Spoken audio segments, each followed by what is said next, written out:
এই বিশেষ মুহূর্তে ঢাকা উইমেন কলেজ অনলাইন শিক্ষা ব্যবস্থায় একটি প্ল্যাটফর্ম তৈরি করেছে। কলেজ তার নিজস্ব ওয়েবসাইটে এইসব ক্লাসগুলো সংগৃহীত করছে। এখান থেকে ঢাকা উইমেন ছাত্রীরা ক্লাসগুলো সহজেই ডাউনলোড করে নিতে পারবে অথবা দেখতে পারবে, অনুসরণ করতে পারবে। আশা রাখি ঢাকা উইমেন কলেজের ছাত্রীরা বেশি উপকৃত হবে। আমি এই মুহূর্তে ডিজিটাল কন্টেন্ট ব্যবহার করে একটি অনলাইন ক্লাস তৈরি করেছি। আশা রাখি সবাই উপকৃত হবে। আমি আবার হাজির হলাম একটি অংশ আলোচনার নিমিত্তে। আমার অধ্যায় হলো 5 রসায়ন দ্বিতীয় পত্র। অধ্যায়ের নাম অর্থনৈতিক রসায়ন। এখানে কিছু অংশ আমি উপস্থাপন করেছি। আমি মোহাম্মদ নুরি আলম সিদ্দিক, সহকারী অধ্যাপক রসায়ন, ঢাকা উইমেন কলেজ। আমার এই অংশটুকু পাওয়া যাবে www.dwcuttara.edu/তে। এই অংশ আমরা অনুসরণ করলে যেগুলো আমরা শিখতে পারবো সেটার ইটিপি, কাগজ রিসাইক্লিং প্রক্রিয়া, কাগজ রিসাইক্লিং প্রক্রিয়ার গুরুত্ব, মেটাল বা ধাতু রিসাইক্লিং প্রক্রিয়া এবং পরিশেষে অ্যালুমিনিয়াম ধাতু কিভাবে রিসাইক্লিং করা হয় তা আমরা এখানে জানতে পারবো। প্রথমে আসবো আমরা ইটিপি মূলনীতিতে, তারপরে বিস্তারিত। শিল্প বজ্র পানি ব্যাপকভাবে পরিবেশে দূষণ ঘটায়, পরিবেশে নেতিবাচক প্রভাব ছড়ায়।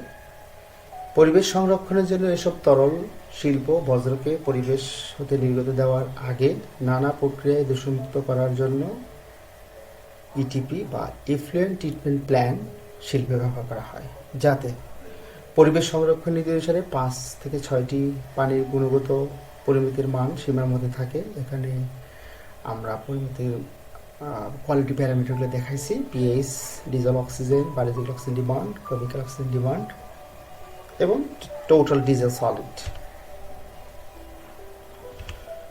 ইটিপিতে কিছু অংশ থাকে যেখানে বজ্র পানি ধাপে ধাপে পরিশোধিত হয়। এই অংশগুলির মধ্যে কিছু কিছুতে রাসায়নিক বস্তু বা যৌগ মিশ্রিত করা হয়। পরিশেষে বজ্র পানিতে অক্সিজেন মিশ্রিত করে এটা আমরা পরিবেশে ছেড়ে দিই।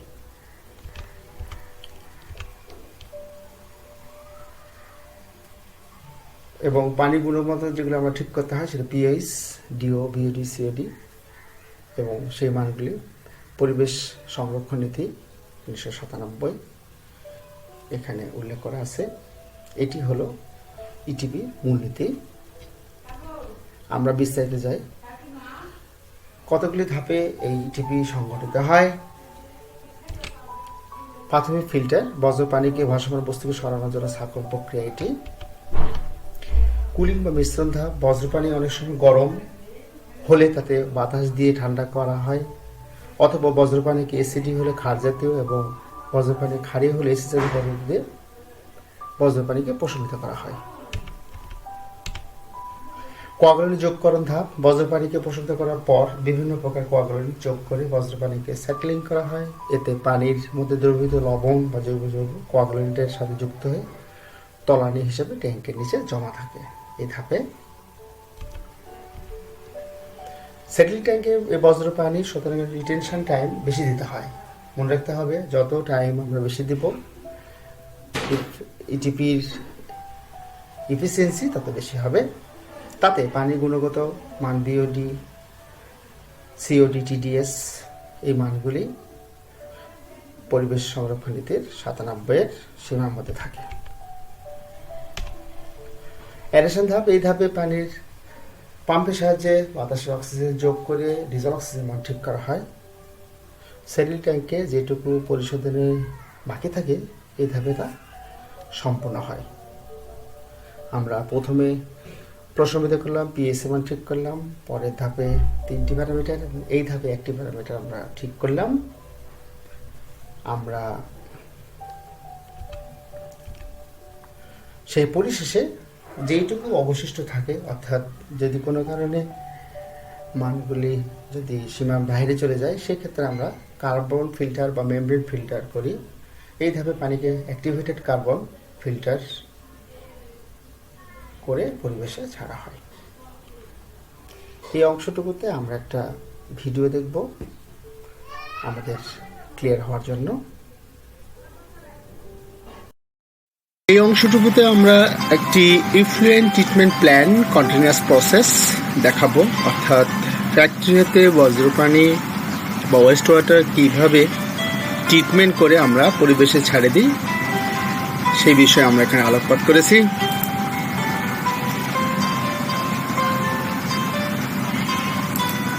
ফ্যাক্টরি হতে আগত পানি যা বার স্ক্রিন দ্বারা কঠিন বস্তু, ভাসমান বস্তু যেগুলো থাকে সেগুলো আমরা স্থাপন করি। তারপরে এটা অয়েল সেক্টরে পাঠাই। এরপর পানি ইকুইলাইজেশন ট্যাঙ্কে যায়। ইকুইলাইজেশন ট্যাঙ্ক হইতে পানিটাকে আমরা ইটিপির মেইন সিস্টেম সেখানে নিয়ে আসি, যেখানে আমাদের dosing system, neutralisation tank, flocculation tank, reaction settling tank থাকে। ডোজিং সিস্টেম হতে অ্যাসিড বা ক্ষার জাতীয় পদার্থ যোগ করে আমরা পানিকে প্রশমন বিন্দুতে নিয়ে আসি নিউট্রালাইজেশন ট্যাঙ্কে। এরপর পানি আমরা ফ্লোকুলেশন ট্যাঙ্কে নিয়ে যাই, যেখানে পলিঅ্যালুমিনিয়াম অথবা ফেরাস সালফেট যোগ করে সেটলিং করা হয়। ফ্লোকুলেশন এবং নিউট্রালাইজেশন ট্যাঙ্কে আমরা একত্রে বলি রিঅ্যাকশন সেটলিং ট্যাঙ্ক, যেটা ইটিভির সবচেয়ে গুরুত্বপূর্ণ স্থান। এরপর পানিকে আমরা পিএইচ মিটার দিয়ে মেপে তার পিএইচটা মেনটেন করি। তারপরে লামিলার ক্ল্যারিফায়ার দিয়ে এটা আমরা বড় একটি ট্যাঙ্ক, যাকে আমরা অ্যারেশন ট্যাঙ্ক বলি। অ্যারেশন ট্যাঙ্কে আমরা অক্সিজেন সাপ্লাই দিয়ে পানির ডিজেল অক্সিজেনের পরিমাণ, বিওডি, সিওডি এদের মানগুলো পরিবেশের সংরক্ষণ নীতি মানের সীমার মধ্যে নিয়ে আসি। এরপর পানিকে পাম্পের সাহায্যে আমরা লামিলার ক্লারিফায়ার দিয়ে ফিল্টার ফিড ট্যাঙ্কে নিয়ে যাই, যেখানে আমাদের দুটি ফিল্টার থাকে, একটা স্যান্ড ফিল্টার আর একটি হলো অ্যাক্টিভেটেড কার্বন ফিল্টার। এখানেই পানির সর্বশেষ ছাঁকন হয়,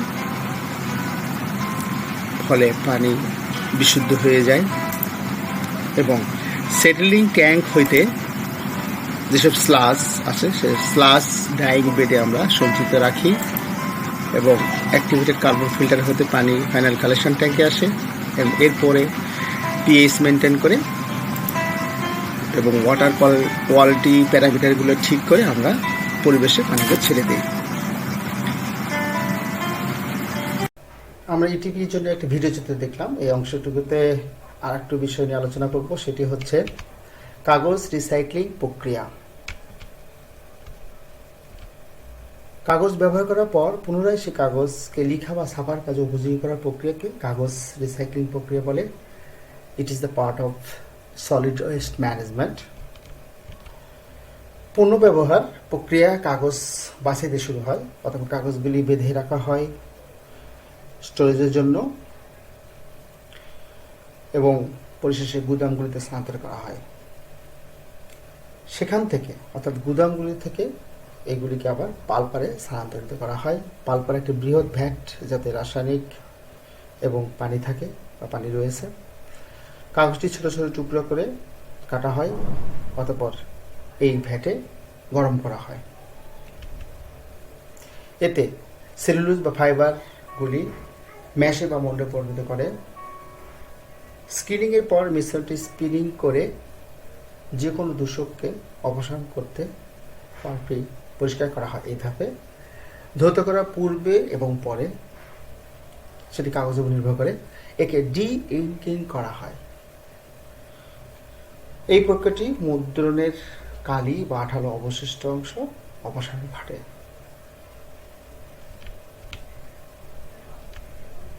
এরপর ম্যাশ বা মুন্ড থেকে বর্ণের সমস্ত কণাকে আলাদা করার জন্য কাগজটি আরও ট্রিটমেন্ট করা হয়। এরপরে যদি কাগজ সাদা তৈরি না হয় তবে এটিকে ব্লিচ করতে হয়। হাইড্রোজেন পারঅক্সাইড বা ক্লোরিন ডাইঅক্সাইড ব্যবহার করা হয়। এরপরে মুন্ডকে পানি স্প্রে করা হয় এবং পূর্ণ ব্যবহারযোগ্য তন্তুগুলিকে জলের কাগজের শীট তৈরি করতে পারে। সমস্ত জল অপসারণ করতে এই জলযুক্ত শীটকে বেশ কয়েকটি প্রেস রোলারগুলির মাধ্যমে চাপ দেওয়া হয়, এতে পানি অপসারণ ঘটে। এরপরে এটি উত্তপ্ত ধাতব রোলারগুলি ব্যবহার করে শুকানো হয়। এরপর এটি পুনর্ব্যবহার কাগজ হিসাবে প্রস্তুত হয়। এই অংশে আমরা একটা ভিডিও দেখব, তাহলে আমাদের রিসাইক্লিং প্রক্রিয়া কিভাবে সংগঠিত হয় সেটা আমরা একটু বুঝতে পারবো। এখানে আমরা পেপারকে রিসাইকেল করব। প্রক্রিয়াটা কিভাবে সম্ভব তা আমরা একটু ভিডিও চিত্রের মাধ্যমে দেখানোর চেষ্টা করেছি। কাগজকে আমরা যেভাবে ব্যবহার করি না কেন, সেই কাগজ ব্যবহারের পর একটি বক্সে রাখা হয়। বক্সটা অবশ্যই রিসাইকেলেবল পেপার বক্স হতে হবে, যেটাকে আমরা ট্রান্সপোর্ট করে নিয়ে যাই। এবং এটি প্রক্রিয়ার প্রথম ধাপে আমরা বক্সটি হইতে যেসব বস্তু পাওয়া যায় তার 4টি ভাগে ভাগ করি। পেপার, মেটাল, গ্লাস এবং প্লাস্টিককে আলাদা করি সম্পূর্ণরূপে। আবার পেপারকেও 4টি ভাগে ভাগ করি, যেখানে copy paper, news paper, packaging paper, contaminated paper থাকে। এবং পেপার যেটি আমরা রিসাইকেল করব এই মুহূর্তে, সেটাকে আমরা আলাদা করে নিয়ে যাই, যেটাকে আমরা কাটিং করি। কাটিং করার পর সেটাকে আমরা ক্লিন করি। ক্লিন করার পর একে স্ক্রিনিং করা হয়। স্ক্রিন করার পর একে ডি ইঙ্ক করা হয়, অর্থাৎ কাগজের সাথে আগত যেসব কালার আছে সেগুলো কালার এখানে রিমুভ হয়ে যায় এবং এই অবস্থায় এটি ব্রাইটনেস বৃদ্ধি পায়। অতঃপর একে থিক করা হয়, অর্থাৎ ঘন করা হয়। তারপরে তাকে শুকানো হয়। শুকানোর পরে আমরা এখানে পুনরায় ভার্জিন পাল্প যোগ করি। যোগ করার পর এটাকে আমরা পরের ধাপে একটু বেল্টের সাহায্যে পাতলা করি। পাতলা করার পর এটাকে পুনরায় শুকে কাগজের শেপ দিই এবং কাগজটিকে আমরা কাটিং করে প্যাক করি। এইভাবে কাগজকে ব্যবহার করা সম্ভব। আমরা দেখলাম কিভাবে পেপারকে রিসাইকেল করা হয়।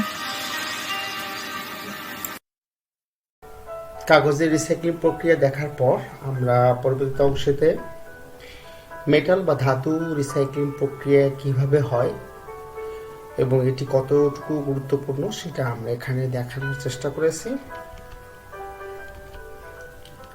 স্ক্র্যাপ ধাতু বাংলাদেশে সহজে পাওয়া যায়, অর্থাৎ যে লোহাগুলো ব্যবহার হয়েছে, যাকে আমরা ওয়েস্ট হিসেবে ফেলে দিয়েছি, তাকে আমরা স্ক্র্যাপ ধাতু বলি। পরিবেশ সংরক্ষণের এটি একটি গুরুত্বপূর্ণ অংশ। নিঃসন্দেহে ধাতব পুনর্ব্যবহারযোগ্য। পুনর্ব্যবহার বা ইউজিং মেটাল এই ধরনের বর্জ্য মোকাবেলার একটি আদর্শ উপায়। স্ক্র্যাপ ধাতুটিকে এভাবে পুনর্ব্যবহার করার একাধিক সুবিধা হলো, ধাতু তার নিজস্ব বৈশিষ্ট্যগুলো বেশ কয়েকবার পুনরায় ব্যবহার করার পরেও পরিবর্তন করে না। এগুলিকে ল্যান্ডফিল সাইটগুলিকে স্ক্র্যাপ ধাতু ফেলে দিলে পরিবেশ ও আশেপাশের অঞ্চলের জন্য ক্ষতিকারক এবং জমিটি দূষিত করে এবং জমি ফসলের জন্য ঝুঁকি তৈরি করতে পারে। স্ক্র্যাপ ধাতু সংগ্রহ, বাছাই, পুনর্ব্যবহার করা থেকে প্রচুর অর্থ উপার্জনকারী অনেক সংস্থা এবং স্বতন্ত্র ব্যক্তি রয়েছেন আমাদের সমাজে। কিছু লোকের পক্ষে এটি একটি জীবন যাপনের ধাপও, অর্থাৎ এগুলো সংগ্রহ করে সেগুলো আমরা বিক্রি করে এতে কিছু লোকের জীবন ধারণ হয়ে থাকে। লৌহগঠিত ধাতু স্টিল, আয়রন, টিনের মতো জিনিস রয়েছে এবং নন লৌহগঠিত ধাতুতে তামা, সীসা, অ্যালুমিনিয়াম, প্লাসের মতো আরো অনেক কিছু রয়েছে। রিসাইক্লিং প্রক্রিয়া দ্বারা এই ধাতুগুলিকে পুনর্ব্যবহার করা যায়। এই প্রক্রিয়াতে কিছু ধাপ বিদ্যমান, তা সহকারে দেখা হলো। আমরা দেখি, প্রথম ধাপ হচ্ছে স্ক্র্যাপ ধাতু সংগ্রহ, অর্থাৎ সলিড ওয়েস্ট অনেকগুলি অংশ থাকে, তার মধ্যে আমরা এই ক্ষেত্রে ধাতুকে আমরা বিশেষভাবে উল্লেখ করেছি। তারপরে পৃথকীকরণ, অর্থাৎ স্ক্র্যাপ ধাতু সাথে অন্যান্য অনেক কিছু থাকে, যেমন প্লাস্টিক থাকে, কাগজ থাকে বা অন্যান্য উপকরণগুলো থাকে, সেগুলো থেকে আমরা স্ক্র্যাপ ধাতুকে আলাদা করব। তাকে চূর্ণকরণ করব। চূর্ণকরণ করার পর আমরা একে ম্যাগনেট দ্বারা ধাতু বা অধাতু বা মেটালয়েড এগুলোকে পৃথক করব। আমরা যদি আয়রন চাই, তাহলে আয়রন সহজেই ম্যাগনেট দ্বারা আকর্ষিত হবে এবং সেগুলো আলাদা হবে।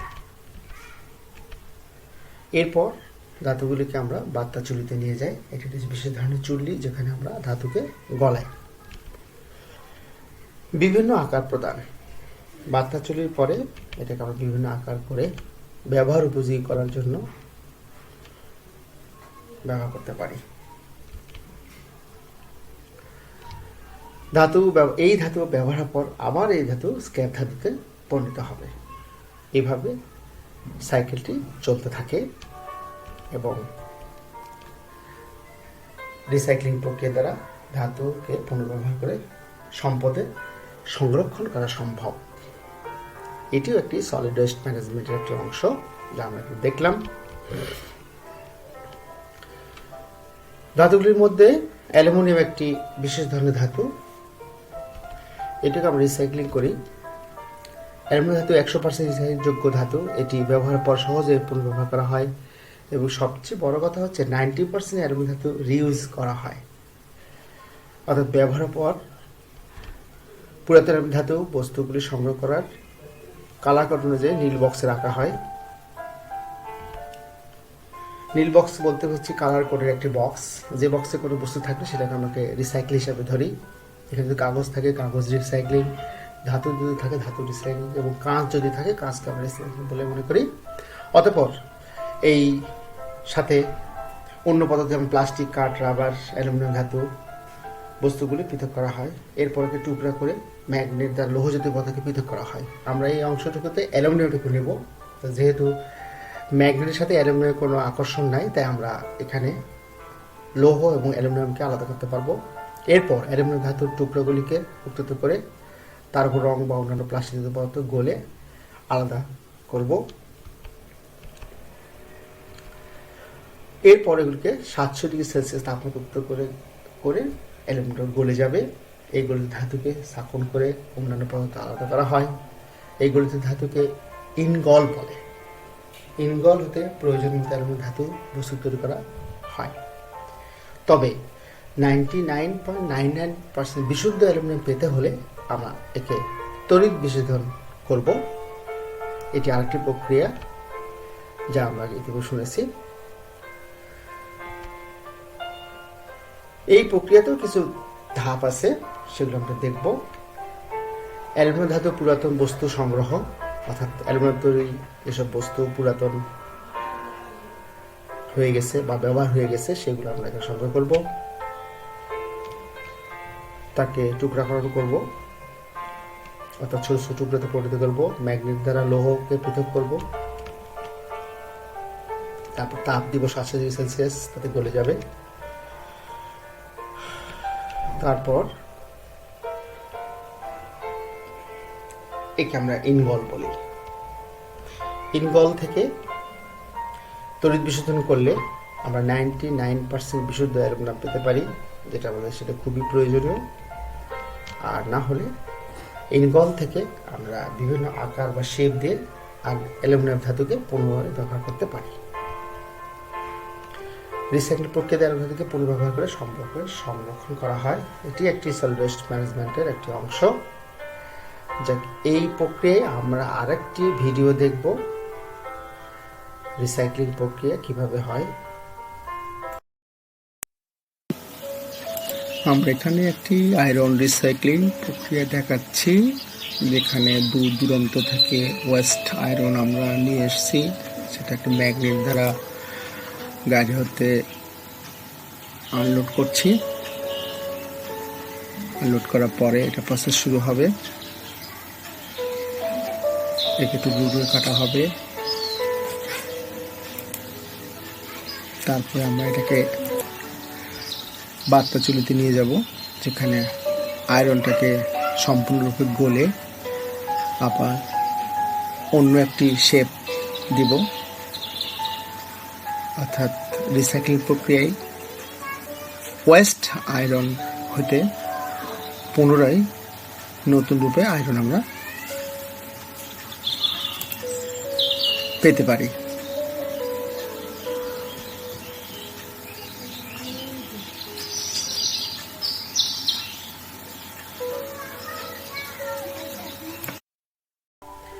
আজকের আলোচনায় আমরা এটিপি এবং কিছু রিসাইক্লিং প্রক্রিয়া, বিশেষ করে কাগজ, মেটালের মধ্যে লৌহ, অ্যালুমিনিয়াম, আমরা ইতিপূর্বে কিছু লেকচার এই অধ্যায় থেকে দিয়েছি। আশা রাখি এইসব অনুসরণ করলে ছাত্রীরা অনেক প্রশ্ন, বিশেষ জ্ঞানমূলক, অনুধাবন, উচ্চতর দক্ষতা এবং প্রয়োগমূলক প্রশ্নগুলো অ্যান্সার করতে পারবে। আমি আশা করব ঢাকা উইমেন কলেজের ছাত্রীরা এসব অনুসরণ করবে। সকলকে ধন্যবাদ।